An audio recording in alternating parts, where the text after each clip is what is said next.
전문가가 말해주는 돈 되는 법. 최근 핀테크 산업 발달과 함께 비즈니스 모델 특허에 관심이 높아지고 있습니다. 이는 기술을 기반으로 한 제조업과 비즈니스 모델을 기반으로 한 핀테크 기업의 차이 때문이라고 하는데요. 오늘은 핀테크 업계에서 각광받는 비즈니스 모델 특허에 대해서 얘기해 보도록 하겠습니다. 변호사님 어서 오세요. 네.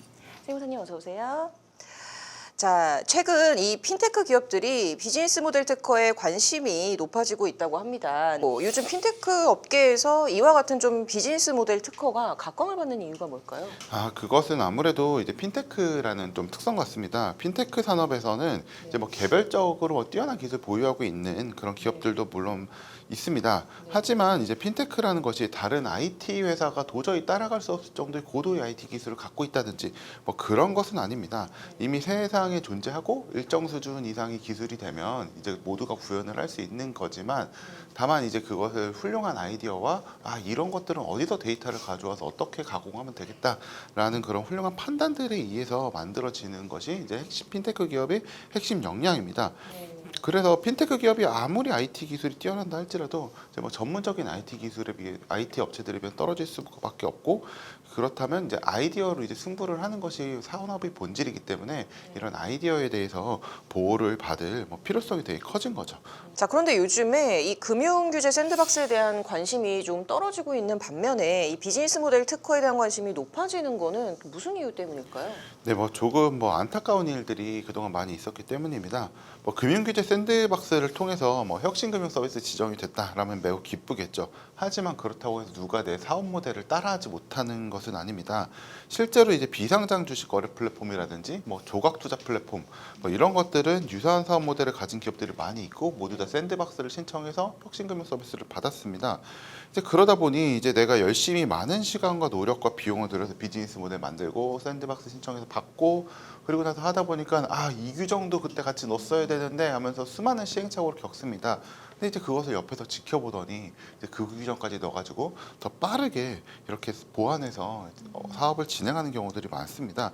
결국 이제 먼저 시작한 스타트업들이 쓰러지는 것을 보고 학습을 한 후발주자가 결국에는 과실을 먹는 경우들이 많다 보니까 이제 비즈니스 모델 특허를 받아서 이제 특허 같은 경우에 내가 특허를 받아놓으면 다른 누군가가 이제 특허를 침해하면 거기에 대해서 그걸 금지하거나 손해배상을 받을 수 있어서 이런 것들에 대해서 좀 주목을 하고 있는 것으로 보입니다. 네, 그 변호사님께서 앞서 잘 설명을 해주셨는데요. 그리고 말씀드린 것처럼 시장의 후발주자들이 나의 시행착오를 비용 없이 배울 수 있다는 점에서 가장 큰 장점이라고 말씀드릴 수가 있는데, 근데 경우에 따라서는 이제 자기의 사업 모델을 통째로 이제 빼앗기는 안타까운 경우도 굉장히 많거든요. 네, 금융업은 규제 산업인 거고 또 게다가 이제 인허가 요건을 갖추어 있어야 하는 경우도 많습니다.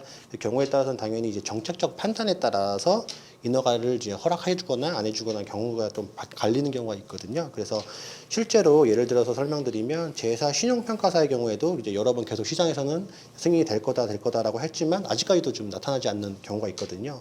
그래서 이와 같이 금융업의 특성 때문에 혁신금융 서비스에 지정을 받은 기업이라 하더라도 기존의 이제 금융의 인프라를 독점하고 있는 기존의 금융 유관기관들의 협조가 필수적일 수밖에 없는 요건입니다. 근데 이제 알고 계신 것처럼 이제 금융의 유관기관들은 이미 시장에서 내가 독점적 지위나 어느 정도 지위를 유지하고 있기 때문에 굳이 핀테크 기업의 인프라 접근 같은 걸 허용해 줄 필요도 없고 본인들 따라서는 이거는 본인들도 할 수 있는 영업 비즈니스라고 충분히 생각할 수도 있기 때문에 핀테크 기업들 입장에서는 사업 성공을 위해서는 적극적으로 거기에 대한 본인들의 메리트를 설명을 하고 적극적인 노하우도 좀 공개를 해야지만 사업적으로 이루어지는 경우가 많습니다. 그래서 협업이 만약에 지지부진해서 몇 년이 지나가지고 언론을 통해서 내가 미팅을 다녔던 유관기관들이 해당 업무를 출시하는 경우는 안타까운 사례들을 좀 보는 경우가 많거든요. 그래서 비즈니스 모델 특허는 이러한 것을 이제 막을 수 있는 게 가장 큰 장점이다라고 말씀드릴 수가 있습니다. 네, 그러면 이 비즈니스 모델 특허로 금융 규제 샌드박스를 좀 대체할 수가 있을까요?